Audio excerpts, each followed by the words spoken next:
Waalaikumsalam warahmatullahi wabarakatuh. Thank you everyone for attendance in this seminar in this Friday. Dari Sabina, kita exploring the challenges of student teacher in facilitating English learning for a special needs student. Before we continue our presentation, please recite first page by saying Basmalah. Bismillahirrahmanirrahim. And then we will see the presenter, Ms. Darayani Sabina. And it's yours. Okay, thank you for the moderator. Assalamualaikum warahmatullahi wabarakatuh. Waalaikumsalam warahmatullahi wabarakatuh. Good morning, everyone. Good morning. First of all, I would like to begin by saying thank you for our moderator for hosting this presentation today. And I am Darayani Sabina as the first presenter for our for the first session. And also, thank you for all the attendants or the participants who coming today. So today, I am excited to talk with you a little bit about my proposal thesis. So this title is Exploring the Challenges of Shadow Teacher in Facilitating English Learning for Special Needs Students. So actually, this is not the title not finalized yet. So it is still about the broad topic of my thesis. Before we delve into my background study, let's briefly understand what is the definition of shadow teacher. So, a shadow teacher is an educational professional who assists a child with special educational needs in mainstream school environment in order to help them function independently and successfully. So, a shadow teacher is a professional trained or super teachers who work closely with the student with special needs to provide personalized support and facilitate their learning experience. So, these teachers are qualified to guide and assist the children with the learning requirements.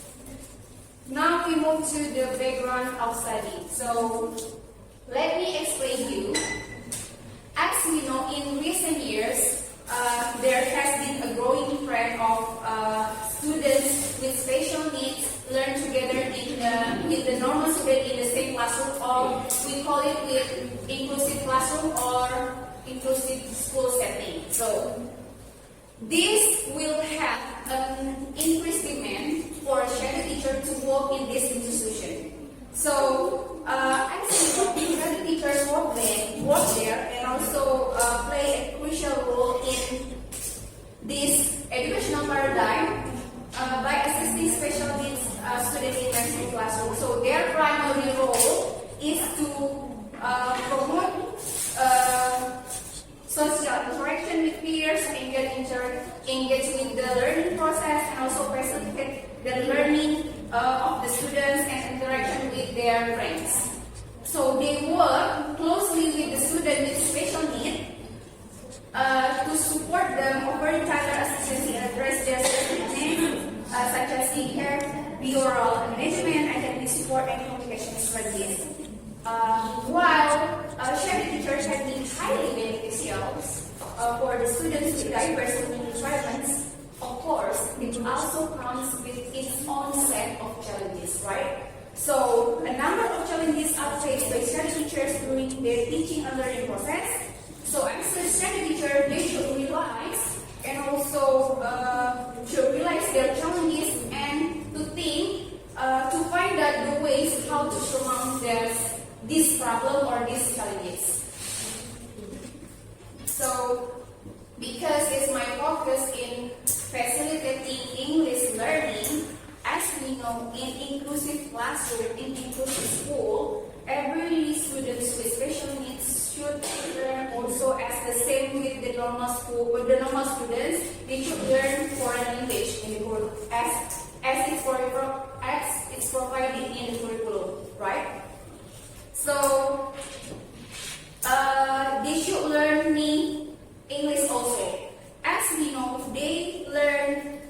students with special it's how to say it's they have to make an effort to learn something new, right? So that's why this is we need shadow teacher. So shadow teacher who works closely, properly to train as so shadow teachers properly train professional teachers to handle this situation and offer them the best educational support. So I think it is better to comprehensively understanding the challenges faced by shadow teacher, particularly in the content of teaching English. So that the aim of this study is to identify those challenges and give some insight on how to overcome this challenge. And we go to the gaps. So I have read some studies about this topic. I have searched some researches about this topic. So there is previous studies highlight the importance of previous studies has acknowledged the vital contribution of shadow teacher in inclusive education, but there remains a significant gap in the literature regarding the specific challenges they face in facilitating English learning for special needs students. For example, much of existing research tends to focus on perspective of classroom teacher or subject teacher and also the experience of students with special needs. So leaving shadow teachers' challenges underexplored. So this study aims to fill this gap by investigating the challenges shadow teachers encounter in English instruction within inclusive classroom. Okay, now we talk about objective of the study. The first is to identify the specific challenges faced by shadow teachers in facilitating English learning for special needs students, and the second to explore effective strategies and solutions that shadow teachers can implement to overcome these challenges. And the last one is to gather insight from shadow teachers on the support they need to enhance their effectiveness in inclusive classroom. And the last slide is talk about methodology. So this this research will adapt an approach is a qualitative research approach will be employed to gain an in-depth understanding of the practices and challenges of shadow teachers within inclusive classroom. And the second one, we talk about method of collecting data. So I will use interviews, semi-structured interviews will be conducted with the shadow teachers, and to analyze the data, I use content analysis. Content analysis will be used as the data analysis that described as a method classified written and oral materials into categories with similar meaning. So, Thank you. that's all my presentation. Back to the moderator. Thank you, Ms. Dara and Ms. Sabrina, for your interesting presentation. And after the material presented is very relevant to the current development in inclusive education. Now we go to the next section is about, is there some of you have a recommendation or suggestion for our listening? I really will know Your suggestions for my any ideas.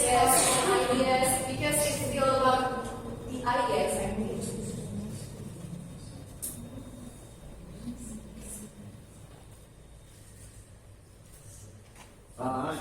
Okay. Yes, sir. Say your name first. Minute. Go. Okay. My name is Ibn Saragi. Firstly, I would like to ask you, are you sure to take your title? Yes. Why? Because there is the challenge of CETO, teacher CETO, right? And my question is, how do you overcome to face or to take? Is that students berkebutuhan khusus? Are you sure? Like it's see face the student by Yeah. first half? Yes. No, actually it's sorry. Ibnu. Yes, I am as the researcher, so I have found one Shadi teachers, and inshallah I will be conduct the research on that school. So I have several times meet with her to interview and asking about this title, and as long as my advisors allow me to use this title, and he said that it's okay, so yeah, no, I'm with that. Nah, before she choose this title, actually she has research Yes. and meet with the Yeah. teacher. I have a friend who worked as a tertiary teacher for almost 7 years. So you only one student? Yes, narrative theory. Yeah, yeah, and- Thank you, sir. Any suggestions? Please, guys. Yes. Yeah, success. Yeah, yes, of course. Yeah, that is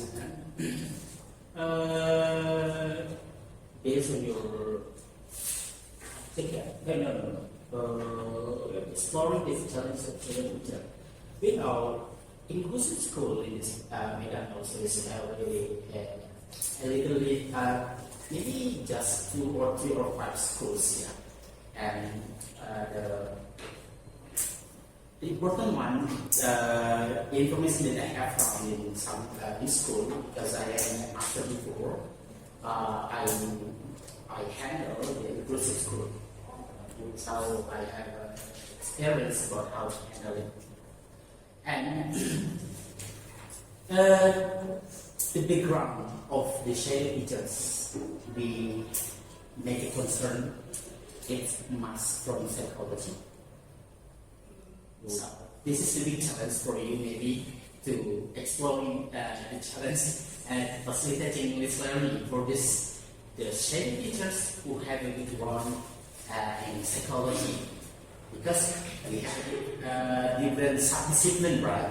Yes. They are focusing on psychology. They are focusing how to serve the special needs students, and they maybe they will have a little bit study about English. So this is the important thing to explore their talents. So what is and what is your strategy to know their talents, so they can express to you their talents to teach these special needs students without their background in English, because their background is psychology. Okay. Thank you, Sir Simon. Okay. Actually, I already talked about it with my advisor. So, but he said not only not every study teachers come from a psychology background. So one of them also is my friend. So she is graduated from English education also, but she took training, special training for this study teacher. So she learned about this specialty for almost 2 years. So that's why my advisor advised me to focus only on facilitating English learning. My step is, for the first thing, I should do the observations to see in a real time how this teacher interact with the students, especially in this subject, right? And the second, I think I could do the interviews, but not only, like my advisors give the advice to me, I have to take at least 4 times of interview and observations to get the most proper one. So you just focusing on one study teacher. Yes, only one. I like inquiry. Yes, that's what the approach that I will use. The academy. Oh yeah. Would you have information where did you take this research? Elementary school. Where is it? Di SD Muhammadiyah Jerman. 36 Terpasung. Kalau ingat saya itu dari semua berkatnya itu. Apa? Excuse me, you want to meet this first? Yeah, because nearby this university, we also have Nurul Music School. Yes. They have over there. Miss Gita saya also. Yeah. Actually, but it's a little bit more exclusive than inclusive school because not all the parents safe, not all of the parents it's like safe that they will pay more to the state teacher, right? So yeah, it means they have to give more financial to take up their son with other assistance of this. Especially my friends, it's hired by the parents, not the school. Yeah. Okay, Thank you, sir.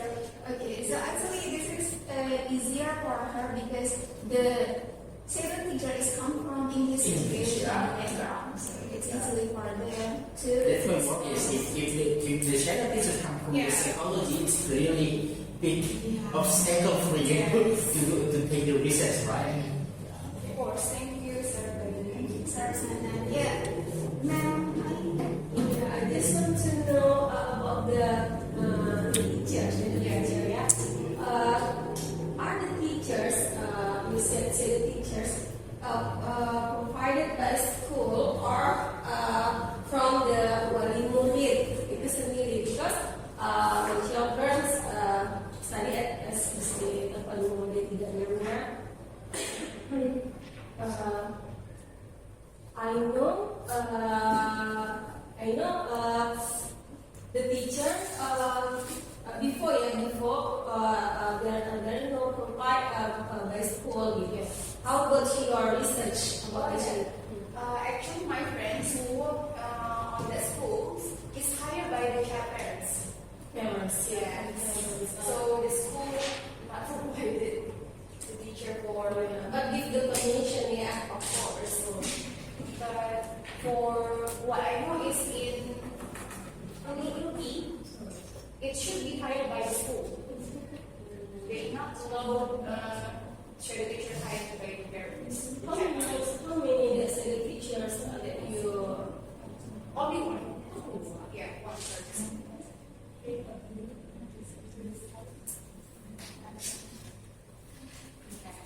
any other from here?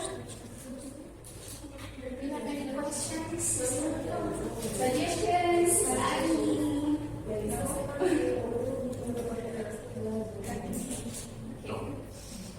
Okay. You know that after the Miss? yeah.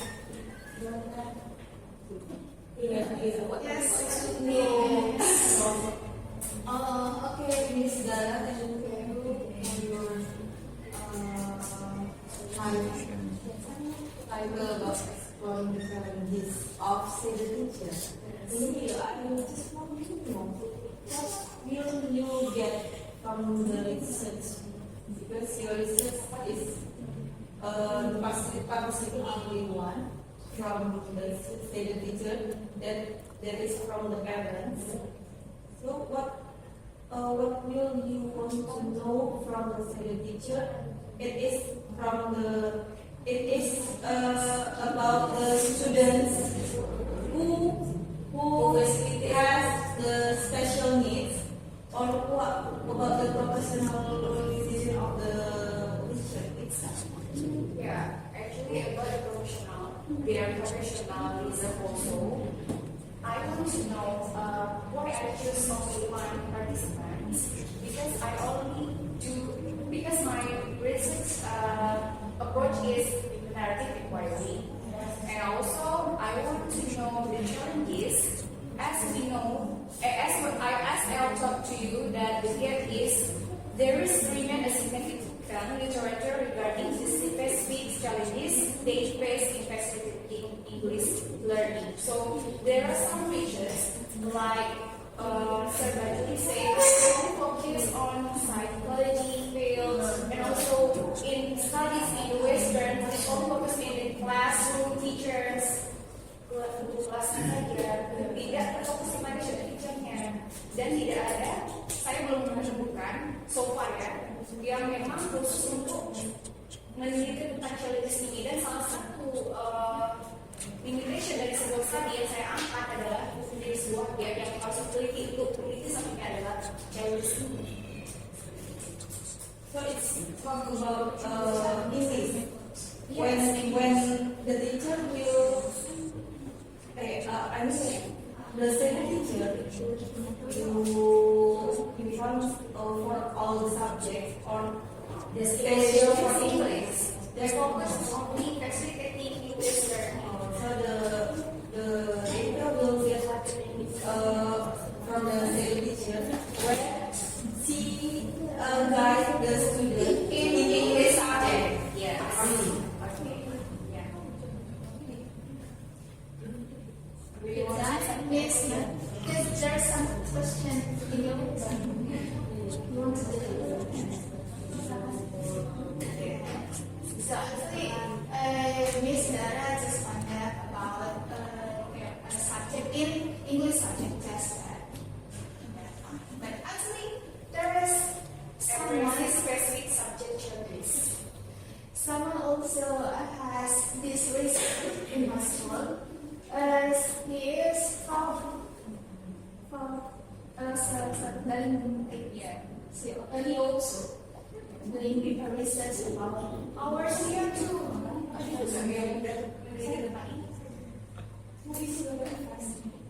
From the Okay, I think all of your suggestions and recommendation has been delivered. And thank you, Ms. Dara, for your recent we have to close this presenting by saying Alhamdulillah. Alhamdulillah. Warahmatullahi wabarakatuh.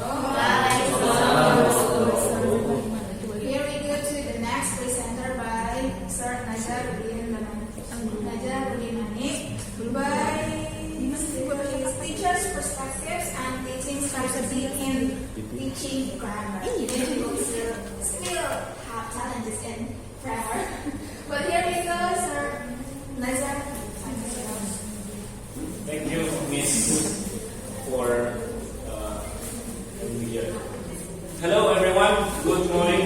Morning. So, how are you doing today? Good. Okay. So today I'm going to be talking and explaining about my thesis proposal with the title is Teacher's Perspective and Teaching Practices in Teaching Grammar.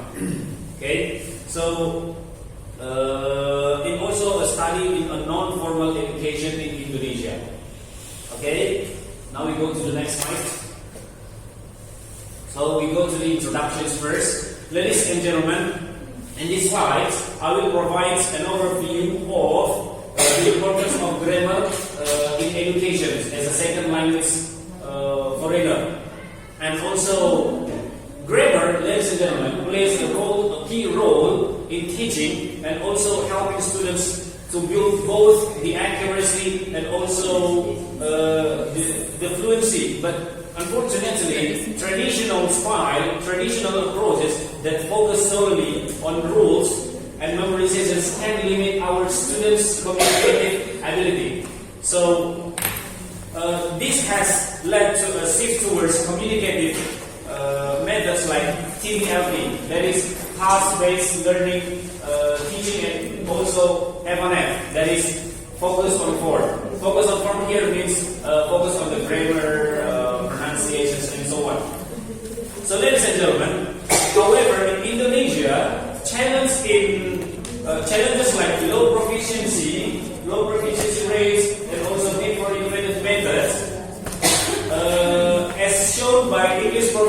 proficiency in English first in 2023 still exists. Okay, and Indonesia is still one of the most lowest proficiency rates in the world. So that's why I take this. This is also the background of this. This is also the background of this research for today.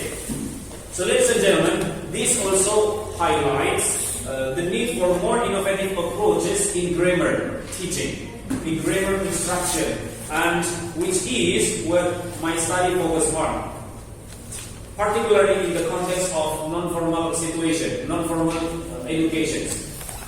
And now we go to the next chapter. The next slide, there is a research questions. As you guys can see, there are three research questions that I have prepared here. The first is, what are the perspectives of teachers at AEC Netherlands regarding grammar instruction? So the place that I take here is in AEC, that is about Accelerated English Center. This is the non-formal class, non-formal institution.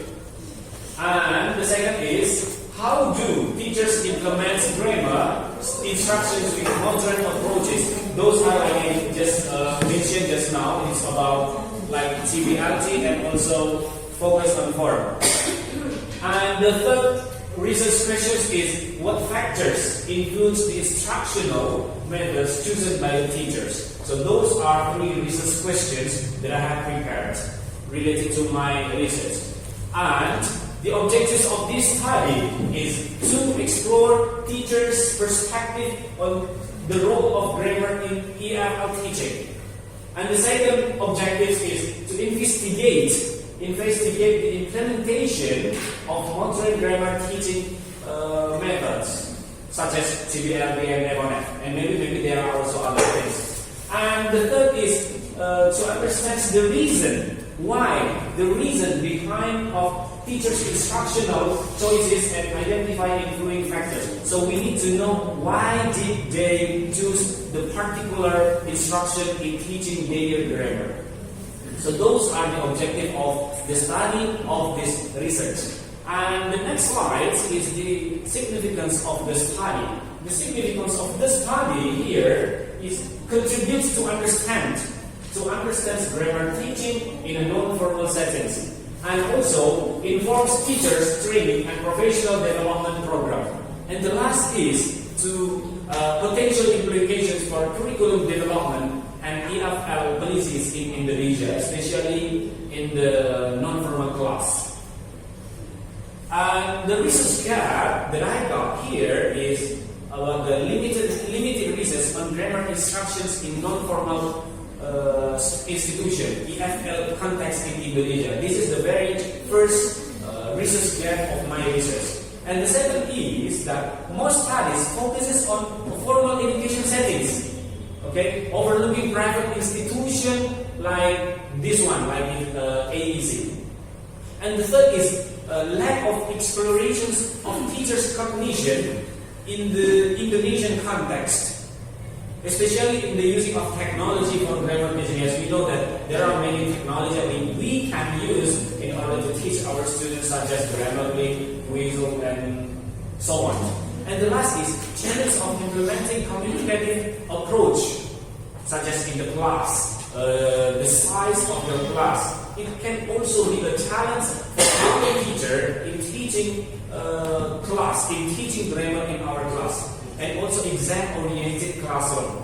Alright, so those are the research gap, and now we go to the literature review. Literature review here is about teacher's cognition. That's the first, because later we're going to discuss about teacher grammar. So the first thing we are going to discuss about teacher's cognition. So definitions of teacher cognition here is about beliefs, about knowledge, about thoughts, process shaping teaching, how they teach, what is their belief, what is their thought that make their decision in teaching. And then research on the impact of teacher cognition on instructional method. And the third is Theoris from Borg in 2006 and Payares in 1992, and how personal experiences shape teachers' beliefs and teaching styles. Alright, now we go to the next slide. It's like I said before in the first explanations about teachers' cognitive. Now we go to the key approaches to grammar instruction. Overview of grammar teaching methods. Deductive or inductive versus inductive. And also TBLT and focus on form, F1F, as modern approaches for integrating grammar into communicative tasks. And the third is supported by studies, like Alice in 2016 and also Masaji Bar and Photos in 2011. We go to the next one, about the research methodology. Here we are going to know what kind of method or methodology that I'm going to take. The qualitative design using Grundy theory to explore teachers' belief and practices. So I use the qualitative methods here in order to do my research. And the participants, there are 5 English teachers. The way I choose these 5 English teachers, there are some various ways, such as I saw their backgrounds, because they are not only come from English literature, English, English educations. Some of them are also from economic bachelor degree and also others. And also their experience in teaching. Some of them, they're 1 year, 2 years, or even 6 years. So that is why I decided to choose those 5 English teachers in those English class, English non-formal situation. And the data collections that I took here is about semi-structured interviews. So I'm gonna do the interview to the participants, and also I'm gonna do a classroom observations in the class where we are teaching. And the last is about document analysis. Of course, document analysis I'm gonna be taking about lesson plan and students' worksheets and others. And now we go to the data collections, like I said before. Semi-structures, interviews. I'm going to do a capturing teachers' belief. I'm going to know what is their beliefs about grammar instructions first. So I'm going to ask them, what is your grammar, what is your thought, what is your understanding about that first. And after that, I'm going to do a classroom observation by observing how grammar teaching is implemented in their class. Is it related by their thought, their knowledge, their beliefs with how they implement in their class? And the next is document analysis.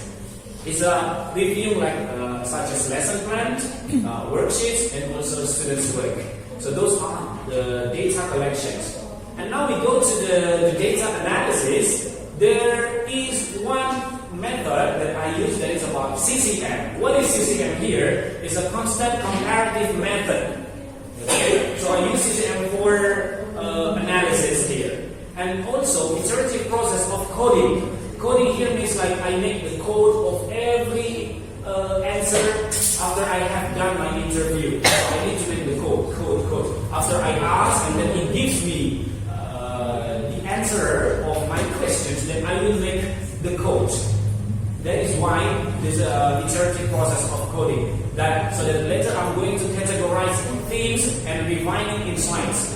What is the insights of that? And the last is of data analysis is theoretical insights emerge from teachers' cognition and practices. Okay, ladies and gentlemen, now we go to the theoretical framework.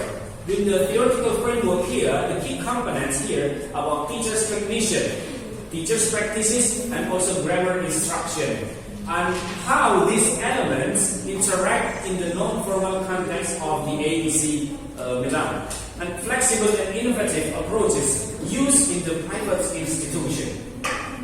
Now we go to the trustworthiness. The trustworthiness is a strategy to ensure research reliability, triangulations, member checking, and rich thick description. And the last is confirming finding with participants and ensuring transferability to other contexts.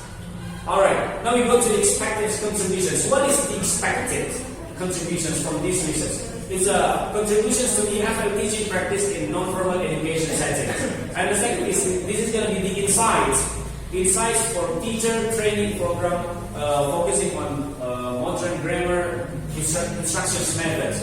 And the last is influence on curriculum development and policies for improving English proficiency in Indonesia. And the conclusions of my research today is summary of the study potential impact on the grammar teaching in Indonesia. And this research will fill the research gaps and advancing educational and practice in a non-formal EFL context. So those are my explanations about my thesis proposal. I will return it back to our moderator. Thank you, Sir Nadras. It's very informative. And also we need more to speak about that. But actually, we also need your suggestion or recommendation or questions to elaborate more about the material. Guys, you can ask the question. Not such a simple question. Suggestion or device. It's okay. Have you any suggestions, guys? Back to the title. Teachers' perspectives on teaching strategy and teaching grammar.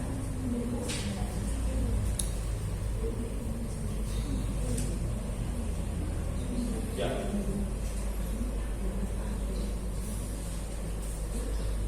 So this is the title.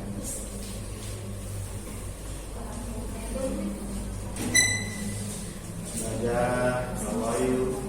You want to ask something about sir? Wait, sir. Do you want to ask something? Yeah, I want to know your reasons. Why did you study it? Okay. Questions. Why you just Let's collect all questions first and then just one by one by one. Okay, so thank you, so Saradin, for asking me what is my reason for choosing this title, because I want to know about the teacher's perspective. So because since you know there in the previous research, in the previous experience, people are also only doing research in how they teach, what is the method. But now I want to see what is their perspective, what is their thought in teaching. So their thought, their teaching will decide about their teaching strategy in their class. So that's why I decided to take the teacher's perspective, because I want to know about the teacher's perspective first, the teacher's belief first. That's all. After you know that, what do you do? After I know that, I can decide. So these teachers deciding. That is why what I need to do is I want to know about the teacher's perspective. That is the main point about this research. Okay, so later they will decide about the method that they're going to do and how do they do that. Is it correlated to their thought and also their practice in teaching grammar, especially? That's all, I guess. Is it clear enough? Yes. Okay, sir. Simon. Oh, please. Yeah, based on your title also, this is focusing on non-formal education. What is it? Because we have a big formal education here. So why you specifically choose non-formal education? This is. Yeah. So I decided to take it since just like my experiences just now. In the previous research, it was always done in a formal situation. So this is also one of the biggest gap for me, to do research in a non-formal situation, because the previous research was always done in the formal situations, like in the school, university. So now, why don't we try to make it in a non-formal, in the course, for example, like this, in AEC Accelerated English Center in Medan. So that is why, that's my reason to choose this as my research topic for today. This also comes from the idea comes from the topics that you read before. Pardon?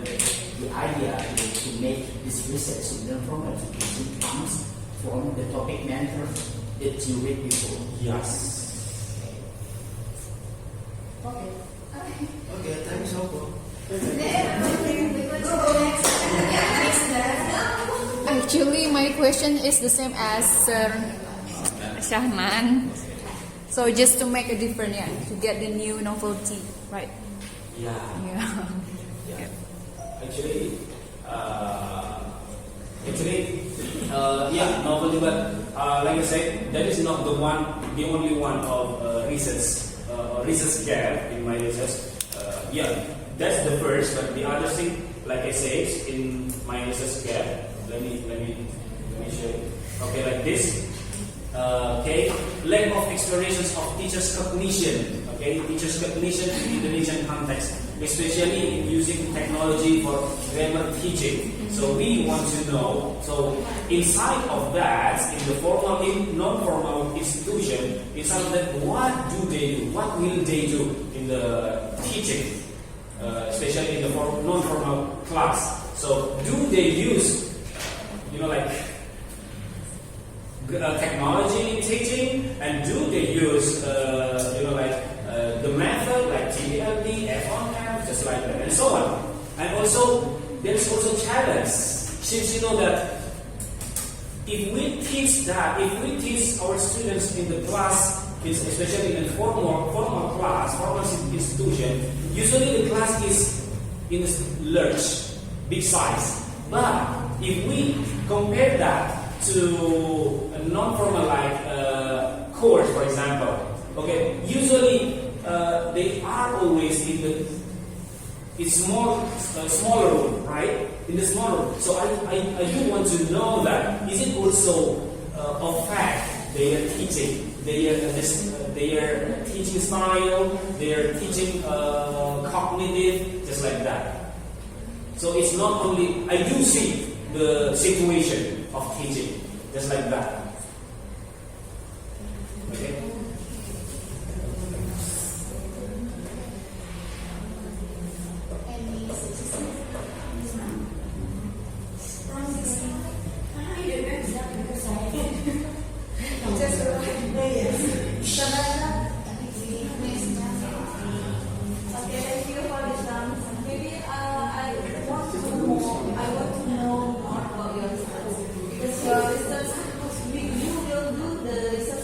Non-formal education or institution, right?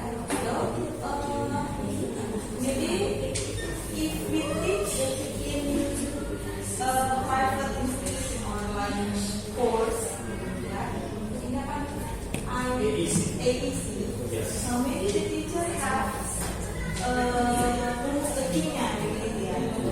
So you want to know the key of the teacher use in teaching grammar. Okay. Yeah. So your question is inside of my answer. So I want to know why do they choose this approachment in teaching, and then when they decided to use this approachment, how do they do that? How will they teach their students? That's all. That's the very basic thing that I'm going to find, that I'm going to do in my research. I know what do you mean by modern grammar in here. Modern grammar. Modern here means the speaking. no. It's not about patterns like I know what you're concerned about. It's about TBRT and focus and form. For example, here these are the modern approaches that you guys can use. So TBRT here is giving exercise, and inside of TBRT actually there is a FOM, focus on form. Focus on form here is focus on like grammar, pronunciation, structure. So those how they implement this modern approach in the class. That's all. So it's not about like you mean What is the strategy like pattern in mastering this material? Not that one. Not the one. That's maybe inside of it, but not that specific one. Okay. It's one of the stuff. Yeah, that's one of them. Okay. I think it's enough